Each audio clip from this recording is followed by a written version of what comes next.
Saudara-saudari, ini mengenai duniawi ini sudah habis, ya. Kekayaan yang dikumpulkan demikian memiliki 4 sumber penambahan.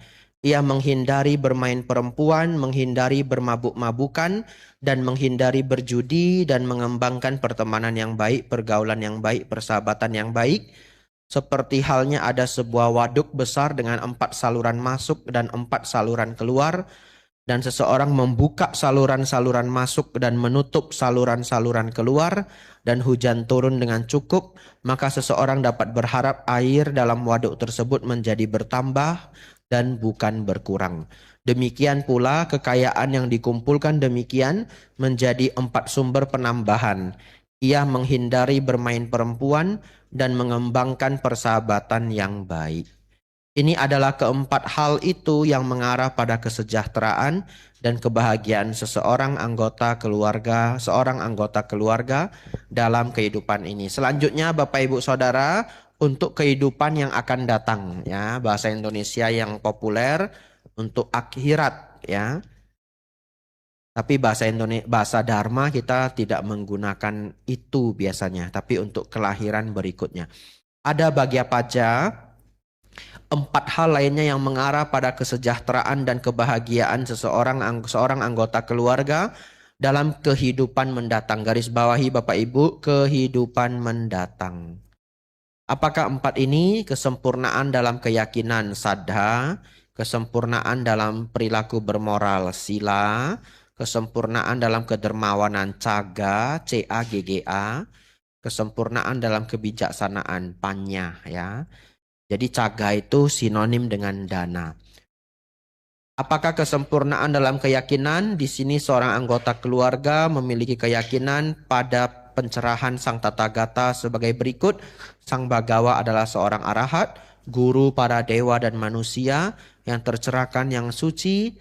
Ini disebut kesempurnaan dalam keyakinan. Dan apakah kesempurnaan dalam sila? Di sini seorang anggota keluarga menghindari pembunuhan, mencuri, menghindari hubungan seksual yang salah, menghindari berbohong, menghindari minum minuman keras anggur dan minuman memabukkan yang menjadi landasan bagi kelengahan. Ini disebut kesempurnaan dalam sila. 7. Apakah kesempurnaan dalam caga, kedermawanan? Di sini seorang anggota keluarga berdiam di rumah dengan pikiran yang hampa dari noda kekikiran, dermawan dengan bebas, bertangan terbuka, bersenang dalam melepaskan, menekuni dharma, bersenang dalam memberi dan berbagi. Ini disebut kesempurnaan dalam kedermawanan. Dan apakah kesempurnaan dalam kebijaksanaan? Di sini setiap anggota keluarga bijaksana yang memiliki kebijaksanaan yang melihat muncul dan lenyapnya, yang mulia dan menembus dan mengarah menuju kehancuran penderitaan sepenuhnya. Ini disebut kesempurnaan dalam kebijaksanaan. Ini adalah keempat hal lainnya yang mengarah kesejahteraan dan kebahagiaan seseorang anggota keluarga dalam kehidupan mendatang. Nomor 8 Bapak Ibu, ya, kalau sudah dibaca mungkin agak membingungkan, tapi supaya gampang, nomor 8 itu adalah ia memahami dhamma, karena Bapak Ibu kan sudah rajin belajar dhamma, ya. Ia memahami dhamma.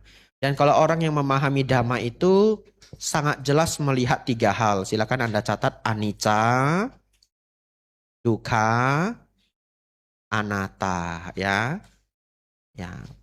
Dalam keseharian orang yang paham anicca itu paham tidak ada yang kekal di dunia ini, ya. Semuanya akan lewat. Dia paham dukkha, dia paham bahwa penderitaan itu adalah kewajaran. Kita bisa mengalami penderitaan, ya. Sudah wajarnya terjadi, tetapi kita berjuang agar kita tidak banyak mengalami dukkha dan lebih banyak mengalami sukha, ya. Kita berjuang. Tapi berjuang seperti apapun, dukkha juga akan datang, ya. Ya, semoga sesedikit-sedikitnya. Dan ketika dukkha datang dan sudah tidak mampu kita tanggulangi, maka solusinya 2, ya. 1, mengambil dukkha sebagai guru. Saya ulangi, mengambil dukkha sebagai guru. Yang kedua, bersabar, ya.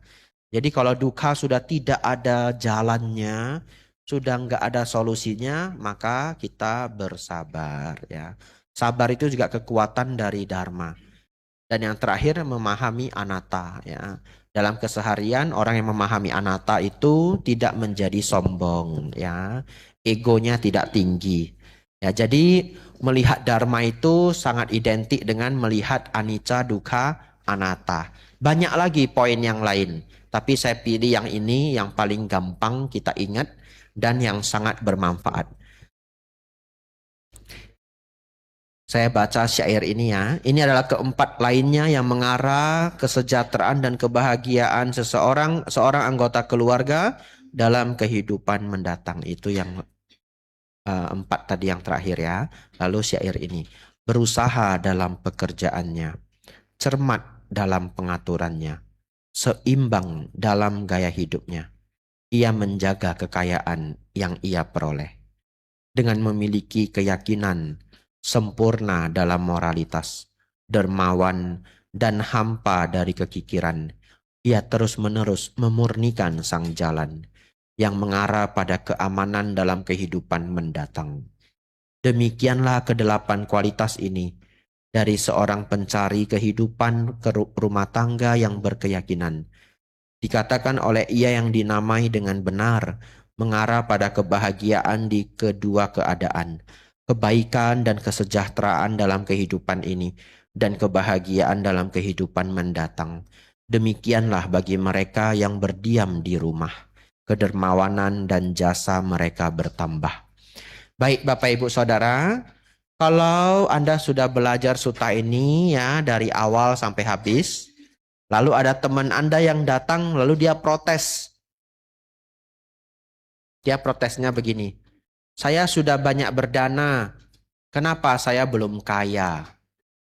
Anda sudah bisa jawab, betul ya?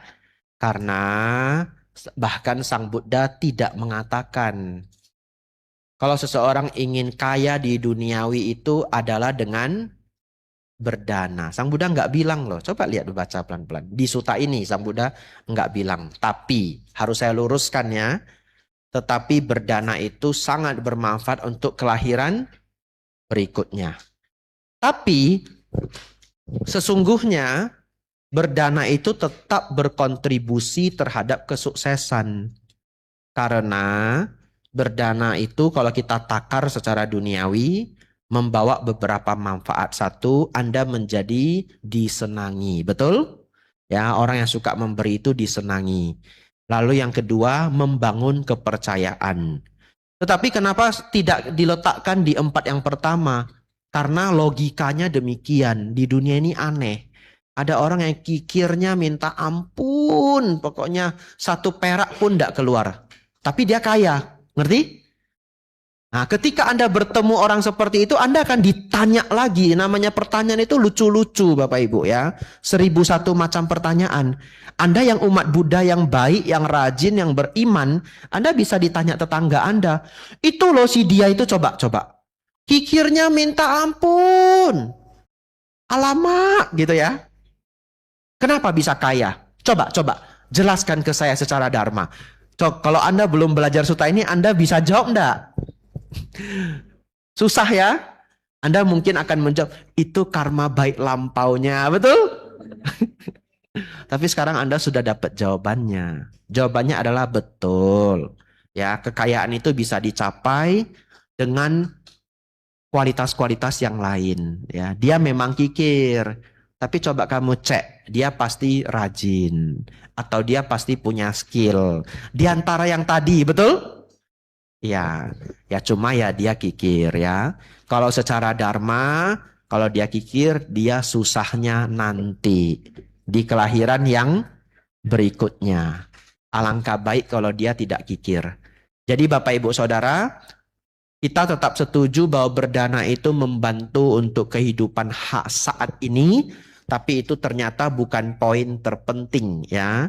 Poin terpenting 4 yang pertama. Lalu saya pikir akan ada satu pertanyaan lagi ya. Kadang ada yang akan bertanya, kalau saya sendiri masih sulit Bante, bagaimana berdana? Nah ini sangat penting Bapak Ibu Saudara. Dana itu bahasa Palinya artinya memberi. Saya ulang ya. Dana dalam bahasa Indonesia, kalau diinggriskan artinya fund, F-U-N-D. Pernah dengar? Ya, fund, F-U-N-D. Ya, artinya dana, biaya, duit. Ya, tapi kalau uang itu ya money gitu. Kalau dana barangkali paling dekat itu fund. Tapi ya boleh juga dana diterjemahkan money, boleh. Bahasa Indonesia. Bahasa nggak bingung ya? Atau bingung? Bingung ya? Kalau bingung tak masuk yang nomor 2. Tapi dana dalam bahasa Pali, kalau diterjemahkan ke bahasa Inggris, artinya giving. Pemberian. Ngerti ya? Jadi kayak gila tadi itu loh. Ya. Jadi dana itu dalam bahasa Indonesia artinya uang. Tapi dana dalam bahasa Pali artinya pemberian. Pemberian itu kan nggak mesti uang. Ya, ada uang keluar uang, ada tenaga keluar tenaga. Bisa dana tenaga, bisa dana skill ya. Ada orang ke wihara jadi fotografer ya, ngurus kamera, ngurus video. Sulit loh itu, ya toh? Ya, sulit loh ngurus kamera, ngurus video ya. Ada yang jadi ngurus itu SMB, anak sekolah minggu dan sebagainya. Ya, bisa dana tenaga, dana pemikiran. Ya, Anda bisa dana apa lagi? Nasehat ya. Bisa dana nasehat. Bisa dana apa lagi? Perhatian ya. Ada teman yang sakit, kita datangi, kita jenguk. Itu berdana perhatian. Ya, jadi dana jangan pakai bahasa Indonesia ya. Karena dana bahasa Indonesia itu uang. Pakai bahasa Pali, artinya pemberian ya. Jadi kalau ekonomi sedang sulit bisa nggak berdana? Bisa ya, berdananya tidak harus materi. Berdana yang lain ya. Habis. Pas loh, hampir jam 9 ya. 1-2 menit lagi kalau lewat jam dinding. Ada pertanyaan silahkan. Makasih Bante. Sama-sama. Saya Ibu Sucini itu ingin bertanya, kalau orang berdana dari hasil mencuri atau korupsi itu bagaimana Bante? Apakah berdosa itu? Ya, baik saya jawab ya. Secara Buddhis, kalau dia mencuri lalu dia berdana, nah saya kasih kuis dulu. Kuis tidak berhadiah. Ya, nggak ada hadiahnya ya. Hadiah nggak ada ya. Kuis ya. Diratapi ya, diratapi dengan serius. Bapak Ibu, kalau batu besar dan batu kecil kita lempar ke sungai, yang mana yang mendarat batu? Pinter ya. Dua-duanya mendarat ya. Jadi Anda sudah saya jebak ya. Pasti ada yang jawab besar. Ya, dua-duanya mendarat. Jadi Ibu, maksudnya apa? Dalam Dharma itu dia berbuat jahat dan dia berbuat baik, dua-duanya berbuah. Ya, kalau di ajaran lain barangkali kebaikannya jadi nggak sah. Kalau di Dharma, kebaikan tetap kebaikan, kejahatan tetap kejahatan, dua-duanya berbuah. Nah, contohnya bagaimana? Contoh ya, saya ambil contoh yang ngeri, ya, biar pada kapok yang korupsi ya. Tak ambil yang ngeri gitu. Contoh, dia suka korupsi. Korupsi, uang rakyat dikorupsi, ya, uang lembaga, uang yayasan dikorupsi. Ya, tapi masih mau berdana. Nah, bagaimana? Di kelahiran berikutnya, dia lahir jadi seekor anjing. Jadi binatang. Tapi karena dia dulu masih mau berdana, jadi anjingnya orang kaya. Nah, ya. Masih bisa tidur kadang-kadang pakai AC ya. Ya, kadang-kadang dapat daging, dapat pizza. Dulu saya punya teman baik. Kalau anjingnya sakit, nggak mau dia makan dog food itu nggak mau. Maunya pizza hut.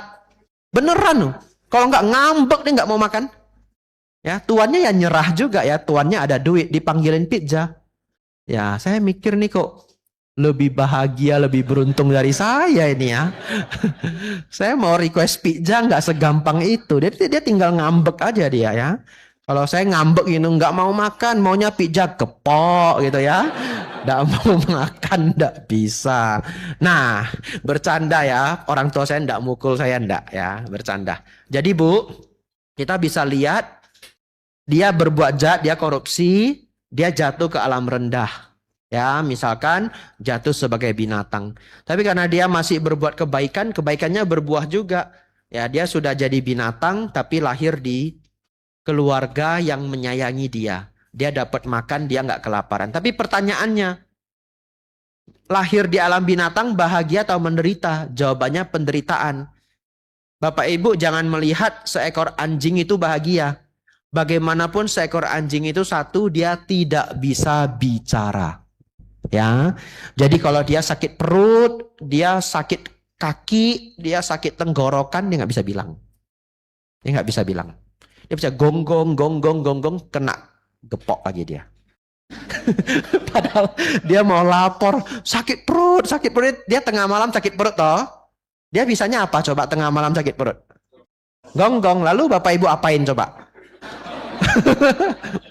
Ini bercanda ya, pakai koran toh. Oh gitu ya, beberapa tuan ya dipukul dia pakai koran. Padahal dia sakit perut, dia mau lapor gitu. Nah, tapi dia nggak bisa lapor. Coba kalau dia bisa bilang sakit perut pak, sakit perut mak gitu, dia dapat obat dikasih Milanta kan begitu.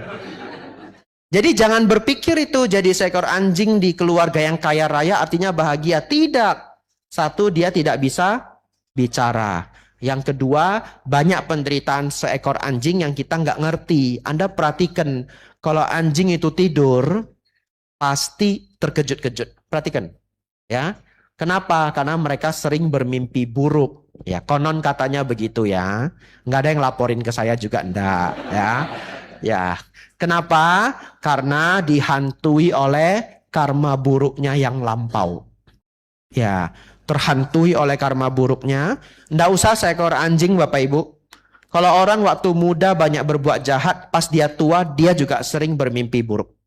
Ya ini serius. Ya, kadang ketika dia pikun seperti dikejar-kejar orang. Ya, tapi ini tidak semua ya, tidak mengeneralkan semua. Namanya pikun ya random gitu.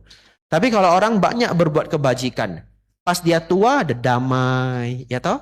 Menunggu akhir hayat, ya meninggal ya enggak apa-apa, kehidupan yang baik sudah dijalankan. Ya, jadi seekor anjing itu tidak bahagia ya. Sang Buddha selalu menggambarkan binatang itu menderita. Dan yang paling rugi, dia tidak bisa mengubah nasib. Ya, lahir sebagai manusia, mau sesulit apapun, masih bisa berjuang. Masih bisa berjuang. Ya, saya pikir masih ada 90% kesempatan. Nah, 10% yang mungkin gawat banget. Ya, yang gawat banget sangat sulit untuk mengubah diri. Tapi 90% kalau dia mau berubah bisa. Contoh ya, ada orang terlahir di keluarga yang sangat sulit. Makan aja susah. Tapi berakhir menjadi seorang miliarder, betul? Ya itu. Jadi manusia bisa mengubah nasib. Contoh lagi, lahirnya itu buruk sekali. Galak, serakah, senang berbuat jahat. Tapi bisa enggak pas dia remaja ketemu Dharma? Bisa? Bisa. Bahkan dia bisa berjuang sebagai arahat. Contohnya Bante Anggulimala. Ya, tapi kalau lahir sebagai binatang itu sudah tidak ada harapan. Ya, itu ya Bu ya. Ya, jadi panjang pembahasan saya. Dalam Dharma, dua-duanya berbuah. Tapi tidak berharga. Dalam artian, begitu kita sudah berbuat jahat, hukumannya terlalu berat. Ya, karma baik itu seperti tidak berharga sama sekali. Ya, adik silakan. Makasih pertanyaannya Bu ya. Ya. Namo Buddhaya Bante. Namo Buddhaya. Nah, berdiri. Ini tentang teman yang buruk ya. Saya kan punya teman buruk, tapi Kadang-kadang dia datang sama saya kalau ada bantuan atau ini itu, tapi kalau sama orang lain atau kadang-kadang sama saya tuh dia pernah mukul atau dorong gitu. Waktu saya ngerayain ulang tahun temennya, dia minta-minta kuenya kan, tapi kan kuenya kecil. Temennya yang sebelah ngerasa serakah gitu dia.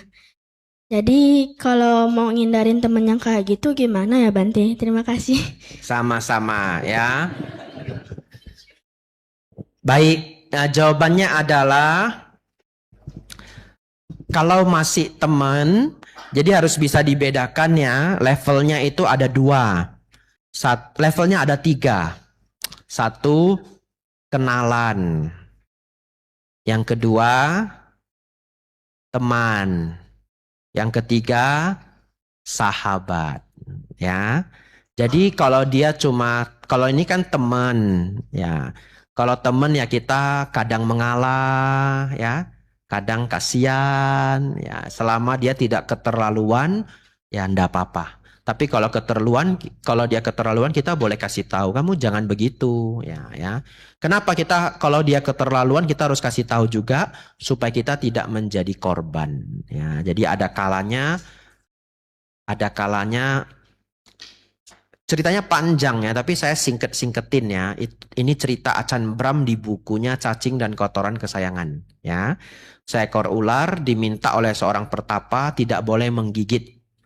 Gara-gara dia tidak menggigit, ya dia dibully sama hewan lainnya. Lalu dia protes ke pertapa. Pertapa suruh saya jangan menggigit. Sekarang kelinci aja berani nginjak kepala saya. Ya, tupai aja berani naik ke badan saya. Harkat martabat saya sebagai ular sudah hilang. Nah, lalu pertapa itu bilang, lah kan saya suruh kamu jangan menggigit. Saya tidak meminta kamu untuk jangan mendesis. Ya, jadi ini adik kelas berapa? 4 SD ya? Ya, baik. Kalau kelas 4 SD saya harus lebih jelas. Ya, takut salah paham. Jadi saya tetap mengatakan kita banyak mengalah enggak apa-apa. Ya, karena tidak bersahabat terlalu dekat kalau kategorinya teman. Ya, pinter-pinter kita menghindar tapi jangan ketahuan. Susah kalau ke anak 4 SD ya. Ya, tak kasih contoh ya. Dulu Bante itu punya temen ya, 2-3 orang yang Bante itu kategorikan dia itu nggak baik. Tapi dia nggak pernah tahu. Dia nggak boleh tahu, itu di hati kita. Nah, kita cuma, ini orang nggak baik. Ya, beberapa kali saya lihat dia suka berbohong. Beberapa kali saya lihat dia kalau jail ke teman itu keterlaluan. Saya nggak mau jadi korbannya. Tapi dia nggak tahu. Ya, jadi saya selalu biasa saja. Malah ya happy-happy aja. Ya, main basket bareng, happy, makan bareng gitu. Tapi ini 4 SD sih belum ngalamin. Nanti mungkin pas SMP. Kalau diajak piknik ke gunung ya. Atau barbecue. Saya lihat dia ikut enggak. Kalau dia ikut mungkin saya ndak ikut. Ngerti ya? Tapi dia ndak pernah tahu. Bahkan satu ketika dia pernah mengatakan, teman paling favorit saya itu Bante Abijato loh gitu. Tapi dulu ya, pakai nama dulu. Jadi saya terkejut, gawat dia menganggap saya teman terbaiknya. Padahal di hati saya blacklist. Nah, dia enggak pernah tahu. Ya. Ya, jadi kalau saya mau ke gunung, saya enggak ngajak dia juga. Dia tidak masuk ke dalam lingkaran saya. Yang kita sebut sahabat tadi. Jadi ke teman tetap baik aja, biasa aja. Ya, tapi tidak di level sahabat ya. Mungkin kelas 4 SD saya tidak tahu, tapi sepertinya itu belum begitu terasa. Nanti 1-2 tahun lagi ya, adik akan benar-benar terasa itu. Yang dimaksud sahabat itu kayak apa? Sebentar lagi, kelas 5 SD itu adalah mulai dewasa. Jadi 1 tahun lagi. Ya. Nangkep enggak? Nanti mamanya bantu ya kalau enggak nangkep ya. Ya, enggak nangkep ya? Gawat ya. Ini Bante yang enggak pinter ini ya. Bukan adik yang salah, ini Bante yang salah. Ya. Makanya saya tidak pernah menerima kelas SMB. Baik. Kalau begitu, jawabannya itu selama kita tidak terlalu rugi, masih bisa mengalah, ya kita mengalah. Ya, kalau tadi kuenya kecil, udah bener-bener nggak bisa dibagi, nggak apa-apa, kita bisa ngerem dia. Nggak, jangan ini tinggal satu, ini kecil ya, saya belum makan, nggak apa-apa. Ya, ya toh. Tapi kalau dia tuh, tapi saya nggak pernah makan cake-nya, kamu nggak kasihan saya, gitu ya? Ya, kasih dah, sepertiga ya. Ya, atau kalau makanan kita banyak ya kasih setengah ya. Jadi intinya ya berteman ya ndak apa-apa ya. Kalau dilihat dia itu jahat, kalau cuma minta kue sih ndak apa-apa. Tapi kalau dia jahat-jahat itu suka bohong. Kalau jahilin teman itu keterlaluan ya. Nyimpanin barang temen, ketawa-ketawa sampai udah mau pulang juga pokoknya nggak mau kembaliin, keterlaluan lah gitu. Ya dirasa pokoknya ini kayaknya dia keterlaluan. Ya kitanya yang jangan terlalu deket ya. Tapi jangan terlalu deketnya, jangan ketahuan. Ya nanti mamanya jelesin itu ya. Ini bercanda ya, bercanda ya. Ini mirip, jangan bilang mirip, saya jadi ndak enak ya. Saya mau bercandain mamanya sebenarnya, tapi ndak tega saya ya. Orang lain saja, jangan mamanya. Orang lain ya. Orang lain tuh kadang begini. Mama ini ya, kesal banget sama tetangga itu yang rumah nomor 3 itu. Kesal banget. Ya, buang sampah sembarangan, kalau parkir motor sembarangan, kesel banget. Tapi pas ketemu gimana? Pagi, Bu. Betul ya? Pagi. Itu bohong apa enggak Bapak Ibu? Saya enggak berani menjawab loh. Tahu enggak itu namanya apa? Tata krama. Ya, catat ya, toto kromo, tata krama. Ini bagus banget ini. Saya belajar dari dokter ya, lupa nama dokternya. Dokter saraf yang terkenal di Indonesia, ya. Jadi tata krama itu memang bisa dikatakan ada unsur kebohongan di dalamnya kalau kita mau jujur-jujuran. Tapi Anda tahu nggak hebatnya tata krama? Ini bukan untuk adik ya, ini udah berat ini Dek ya. Yang untuk adik udah habis. Ini balik lagi berat ini ya. Ya, tapi kalau paham bagus ya. Nanti nanya mamanya kalau nggak paham ya. Tata krama itu sangat luar biasa Bapak Ibu ya. Jadi Anda harus jaga tata krama. Kenapa? Tata krama itu punya satu keajaiban. Tata krama itu bisa membuat dua orang yang tidak akur. Bahkan lebih ekstrim lagi. Dua orang yang saling benci bisa bekerja sama. Setuju? Hebat ya? Nah, kita punya manajer, punya supervisor, benci sekali, kita udah dongkol di sini. Tapi kalau ketemu gimana? Ya, kan dia bosnya ya. Atau kadang dia yang sapa kita, ya. Lama ndak jumpa. Baru dari luar kota ya? Iya, Pak. Udah makan belum? Sudah, makasih, Pak. Padahal ada rasa ndak suka. Setuju? Bagus loh itu. Tata krama. Tata krama ada keajaibannya. Dua orang yang saling tidak suka. Sama-sama tahu lagi saling nggak suka. Betul nggak? Karena bisa nangkap toh. Nanti curhat ke teman. Dia lihat saya aja penuh kebencian. Untung saya nggak ceramah Bante Abijato gitu ya. Nah, tapi bisa nggak bekerja sama? Bisa. Itu luar biasanya. Jadi Bapak Ibu Saudara, tata krama tetap dijaga. Beruntungnya kita umat Buddha. Kebenciannya nanti dikurangi setahap demi setahap ya. Jangan simpan kebencian dalam hati. Nanti jadi racun ya.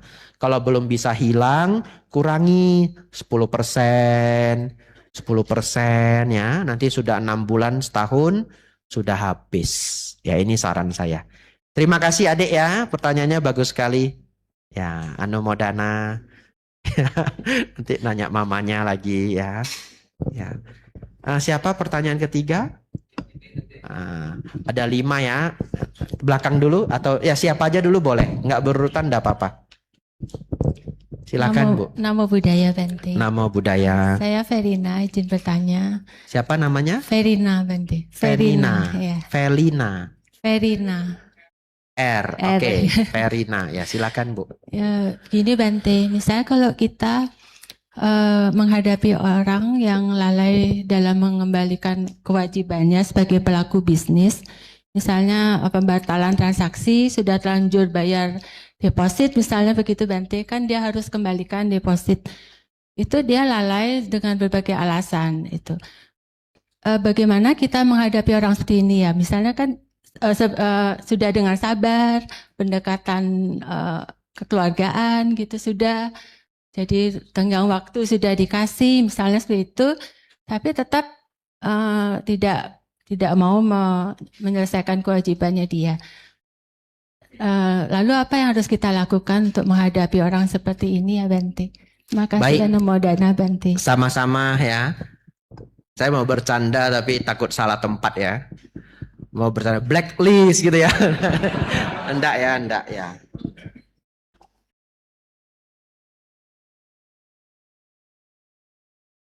Baik ya, catat ilmunya Bu ya. Kita ambil contohnya bisnis ya. Jadi yang pertama adalah kita harus tahu dulu bisnis dia masih sehat enggak, itu dulu ya. Bisnisnya masih sehat enggak. Kalau bisnisnya masih sehat, maka kita harus cek lagi, ini PR ya. Kita harus cek dia punya problem enggak, itu. Kadang dia bisnisnya sehat tapi dia punya problem di belakang. Misalkan dia lagi sengketa tanah. Ya bisnisnya sehat tapi dia sengketa tanah. Ya jadi kita bisa cek dua itu. Kalau bisnisnya sehat dan dia tidak ada masalah ekonomi dan masalah apapun di belakang, maka kita tidak terlalu khawatir dengan utang yang dia tarik. Kan dia tarik utang kita, betul ya? Maka ilmunya adalah pinter-pinter kita hanya punya dua pilihan ya, tapi pinter-pinter kita ngurangi jumlah barang pesanan dia. Ya, tetapi tetap menjalankan hubungan bisnis. Kenapa? Karena bagaimanapun profit masih jalan, tapi dia sering narik kredit kita. Yang harusnya 30 hari dia tarik ke 50 hari misalkan. Solusi lainnya adalah barangnya bisa dimahalin. Karena barang dimahalin itu sopan, karena harga itu kan terserah kita. Nah, barang dimahalin itu menurut saya adil. Karena kan dia mau narik kreditnya nambah 30 hari, 50 hari, 60 hari. Ya kita bisa hitung ya, bunga bank itu setahun lebih kurang berapa persen, ini tambahin aja harganya. Ya anggap aja kita kasih dia utang deposito di bank. Ya itu ilmunya ya. Dengan catatan kita mampu ngecek bisnis dia masih sehat dan dia tidak ada problem. Kalau saya nggak bisa cek Bante, kalau nggak bisa cek tergantung bisnis. Ada bisnis yang kita nggak bisa serta-merta blacklist. Karena kalau kita blacklist dia nggak akan pernah belanja sama kita lagi. Ada bisnis yang bisa. Ada bisnis yang bisa, jadi dia selalu kita tinggal kasih tahu pelanggan, komputernya kunci Pak. Komputer saya pakai sistem. Ya ini kreditnya belum dibayar, komputernya udah ngunci. Ya padahal itu bahasa halus. Artinya Anda udah nggak bisa belanja. Ambil dulu yang sebelumnya. Jadi teknik banyak sekali. Lanjut. Kalau kita masih mau bantu dia. Masih mau bantu dia. Bisnis dia masih sehat. Tapi dia punya problem di belakang. Ibu punya kewajiban hitung sendiri. Dia bisa bangkrut apa enggak. Betul ya? Kalau kita memperkirakan dia bisa bangkrut, kita udah harus stop semua. Namanya dia mau bangkrut, kita udah harus stop semua. Kita udah harus agresif untuk nagih. Nggak bisa ambil uang, ambil barang. Kalau kita udah track dia mau bangkrut gitu ya. Tapi kalau kita track dia belum mau bangkrut, dia punya problem di belakang, tapi bisnis masih sehat. Kasih plafon 40 hari ngunci, mau ambil barang lagi cash. Ya, jadi Pak komputer udah ngunci, kalau mau buka faktur ini cash. Itu ilmunya Bu ya. Ya jadi ini yang saya dapat dari dulu saya berbisnis. Saya enggak tahu cocok enggak di bisnisnya Ibu. Ya, karena bisnis itu kan beda-beda. Nah, lalu yang ketiga,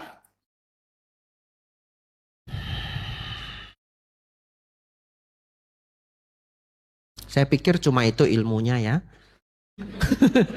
Naikin harga barang atau barang dikurangi jumlahnya. Ya, intinya ibu harus punya kemampuan mengetahui caranya adalah cek supplier lain. Nah, cek semua supplier lain, tanya salesnya aja. Ya, kalau bisnisnya sama kita cek supplier lain, dia bayar enggak? Kamu ke dia itu kasih berapa hari? Kasih 30 hari, 35 hari, Bu. Bayar enggak? Bagus pembayarannya? Berapa kira-kira pengambilannya? Misalkan ya, dia ngambil ke kami 40 juta. Oh, ke saya cuma 20 juta enggak mau bayar. Berarti kita dianaktirikan. Tapi itu berarti bisnisnya masih sehat. Ya, ilmu-ilmu itu ya Bu ya. Kok jadi seminar ekonomi ya? Ibu punya respon apa? Karena saya nggak tahu bisnisnya ibu. Coba ibu punya respon apa? Atau usahanya apa, bidangnya apa? Nah, punya respon apa? Silahkan, Ibu Verina ya. Sebetulnya masalah ini Bante, kita kan mau mau transaksi jual beli, jadi sudah terlanjur ngasih deposit. Ternyata ada satu hal tidak bisa jalan, transaksi ini dibatalkan. Sekarang uang deposit kan harus kembali Bante. Nah itu diulur-ulur terus, gitu. Jadi bagaimana? Kita sudah tinggal waktu, sudah kekeluargaan. Baik. Sudah, apa memang harus direlakan saja atau ada apa langkah yang bisa diambil yang Baik. tidak melanggar dhamma gitu Bante? Orangnya ada di sini enggak? Itu dulu pertanyaan Ada saya. Bante. Nggak ada ya? Nggak ada. Amin. Kalau nggak ada saya ajarin. Kalau dia sudah bayar sedikit, berapapun itu jadi perdata. Tapi kalau dia tidak pernah bayar dan kabur, itu bisa pidana. Dan kita juga tidak segampang itu mempidanakan orang karena biayanya besar toh. Kadang nggak worth it juga kita pidanakan orang. Kita habis waktu, habis energi, habis otak, dibenci orang, dapat musuh, habis biaya. Kadang biayanya lebih besar nanti daripada dana yang diambil. Misalkan seperti itu ya. Jadi saya kasih belak-belakannya. Kalau dia sudah pernah bayar 5%, 10%, dan dia mengatakan nanti saya bayar ya, saya lagi banyak problem, akan saya cicil. Itu langsung jadi perdata. Anda udah nggak bisa ngapa-ngapain. Jadi ibu harus bagaimana? Rajin nagih. Itu ilmunya. Rajin nagih. Ya, bahkan di perusahaan besar kadang mereka gagal menagih. Jadi bukan kita saja sebagai perorangan bisa gagal tagih. Perusahaan besar aja bisa gagal tagih. Nah, kalau perusahaan besar gagal tagih bagaimana? Kalau dia adalah perusahaan legal, kan dia nggak mungkin pakai debt collector toh. Yang pakai debt collector itu kan bisnis-bisnis yang agak-agak abu-abu. Tapi kalau dia legal, misalkan adalah misalkan koperasi yang legal ya, yang tidak ada track record buruk, dia nggak mungkin pakai debt collector yang kejam-kejam, nggak mungkin. Ini kebetulan lagi viral ya. Ya, tahu nggak apa yang terjadi? Bahkan perusahaan besar itu pasrah saja. Ya, mereka laporkan sebagai yang nggak dapet duitnya gitu. Nah, jadi di level perorangan juga kadangkala bisa begitu ya. Hampir tidak ada yang bisa kita lakukan selain rajin menagih. Jadi apalagi tadi pertanyaannya yang sesuai dharma Bante, semakin rajin menagih ya. Kan nggak diapa-apain, cuma rajin aja ya. Ya, jadi kita nggak mukul orang, kita nggak jahatin orang, ya rajin aja. Karena sepertinya tidak ada cara lainnya. Ya, itu sih. Saya bukan ngajari Bapak Ibu, oh ternyata kata Bante Abijito kalau ada utang bayarin sedikit gitu ya. Jadi perdata gitu, saya enggak ngajarin itu ya. Ya, jadi tips terakhir dari saya Bu, apa boleh buat, nasi sudah menjadi bubur, rajin ditagih. Kalau sampai akhirnya enggak dapat juga ya apa boleh buat ya. Tapi untuk Bapak Ibu Saudara yang tidak dalam keadaan ini, ingat baik-baik kalimat saya ya.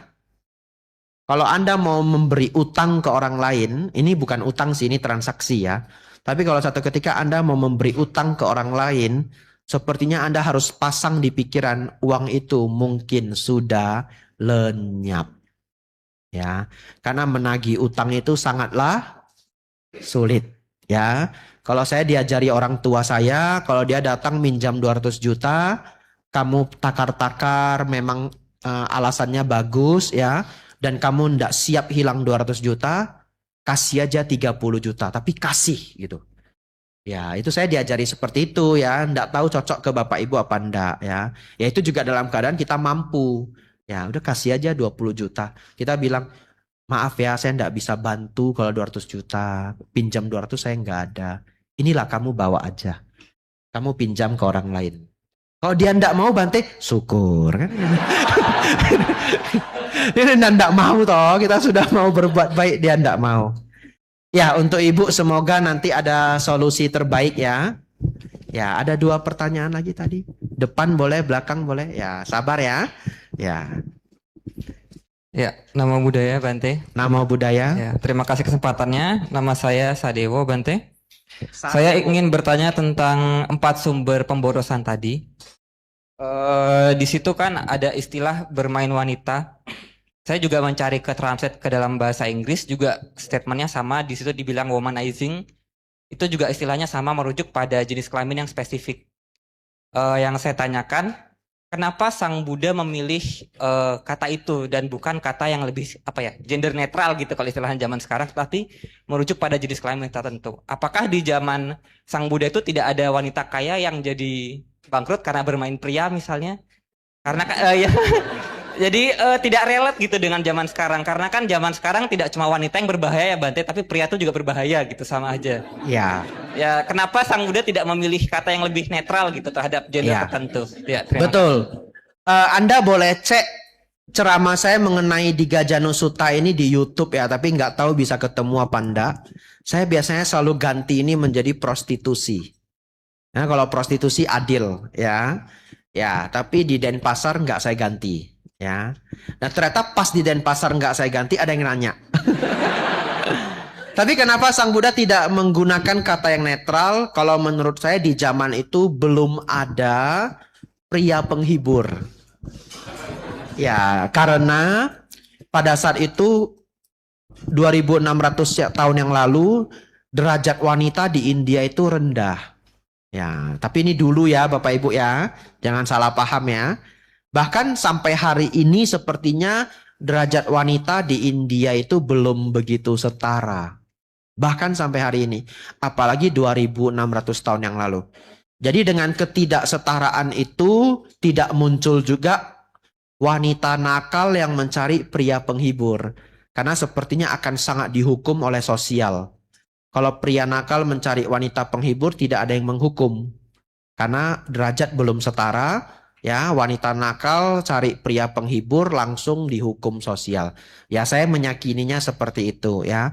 Dan di kisah-kisah Sutta juga para pelaku prostitusi itu selalu hanya ada wanita ya.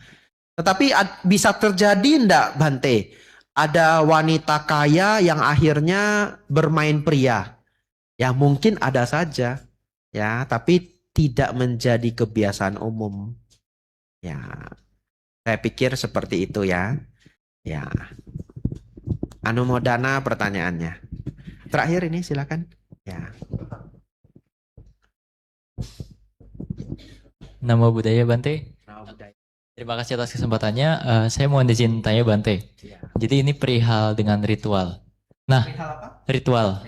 Tradisi keluarga gitu Bante. Ya. Nah, jadi misal ada anggaplah, ya ini berandai-andai Bante. Anggaplah ada seorang anak gitu. Anggaplah ada apa tadi?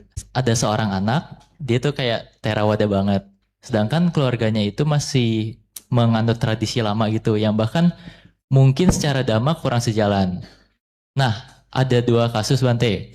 Kalau misalnya anak ini akhirnya menjalankan tradisi tersebut, yang meskipun notabene-nya berlawanan dengan dhamma, apakah ia melakukan perbuatan buruk? Lalu apabila misalnya anaknya menolak untuk melakukannya, apakah dia durhaka Bante? Terima kasih Bante. Baik, sama-sama ya. Tapi mau tanya lagi nih, keluarganya ada di sini enggak? Ya, baik, saya jawab ya. Jawabannya adalah